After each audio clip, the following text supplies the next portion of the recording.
오늘 저녁 국민이 묻고 문재인 대통령이 답하는 2021 국민과의 대화가 100분 동안 열렸습니다. 단계적 일상 회복에 대응하는 정부 정책과 서민 경제, 일자리, 부동산 등에 대한 질문이 이어졌습니다. 구체적으로 어떤 질문이 나왔고 문 대통령은 어떻게 답변을 했는지 정치부 나연수 기자와 함께 얘기 나눠보겠습니다. 어서 오세요. 안녕하세요. 자, 문재인 대통령 취임 후 두 번째 국민과의 대화였는데요. 먼저 어떻게 진행됐는지부터 좀 설명해 주시죠. 네, 코로나 위기 극복, 방역과 민생 경제를 주제로 사전 선정된 국민 300여 명과 함께 진행됐습니다. 백신 2차 접종을 마친 200명은 KBS 스튜디오에 앉았고요. 나머지 100명은 화상으로 참여했습니다. 이 정해진 주제에 따라서 정세진 아나운서가 진행을 했지만 사전 조율은 없었기 때문에 다양한 장면들이 많이 나왔고요. 또 질문도 이어졌는데요. 평소 기자회견에서 우리가 좀 보기 힘든 장면, 예를 들면 문 대통령에게 직접 응원을 전한다든지 또 아이에게 인사를 부탁하는 이런 장면들이 나오기도 했습니다. 전체 대담은 일상회복 3주 진단 및 확진자 증가 대응책, 또 민생경제, 포스트 코로나 과제 이렇게 3개의 소주제로 나누어서 진행이 됐고요. 방송 시간까지 KBS 질문 게시판을 통해서 질문도 이어졌습니다. 현장에 참석한 홍남기 경제부총리, 권덕철 보건복지부 장관과 또 화상으로 참석한 정은경 질병관리청장, 유은혜 교육부 장관 등이 직접 부연 답변하는 모습도 이어졌습니다. 모두 발언에서 문재인 대통령은 6개월이 긴 기간 같다. 하루하루가 위기 관리의 연속이라고 말했는데요.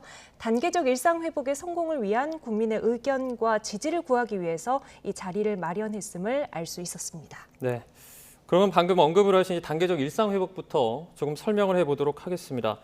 먼저 먹는 약 치료제 도입과 관련해서 문재인 대통령이 직접 답변을 했어요. 네, 먼저 우리나라에서는 현재 11개 회사가 먹는 약 치료제를 개발하고 있고 네. 이 가운데 2개사는 3상 실험에 들어가 있고 실험이 굉장히 잘 되고 있다. 이런 사실을 먼저 밝혔습니다. 네. 국산 치료제가 나오기 이전에 해외에서 먹는 치료제 2종류가 개발돼서 지금 40만 명분을 선구매 계약 체결을 했다. 늦어도 내년 2월에는 들여올 계획이라고 답했습니다.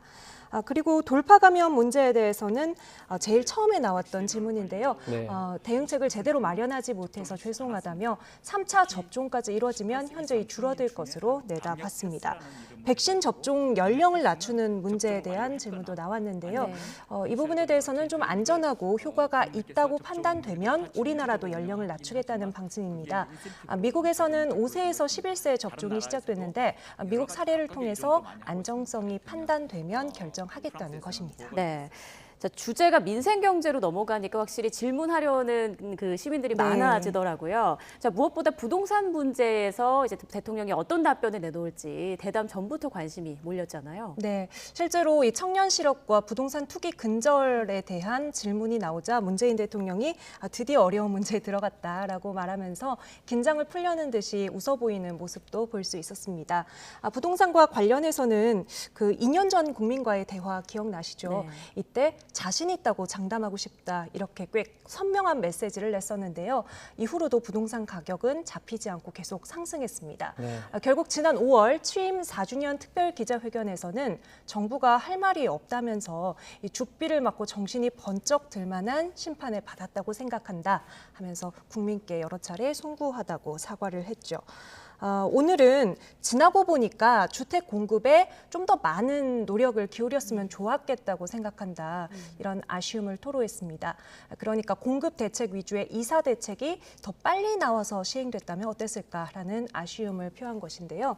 그러면서도 역대 어느 정부보다 입주나 인허가 또 공급 계획이 잡혀있는 물량이 많다며 부동산 가격이 안정세로 접어들고 있다고 강조했습니다.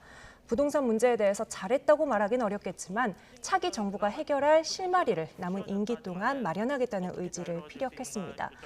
또 부동산 문제로 인한 상대적 박탈감을 언급하면서 민간업자 과다 이익을 못 누리게 노력하겠다 이런 말을 했는데 이 발언은 특히 최근에 불거진 대장동 의혹 등을 염두에 둔 발언이 아니었을까 이런 생각도 하게 하는 대목이었고요.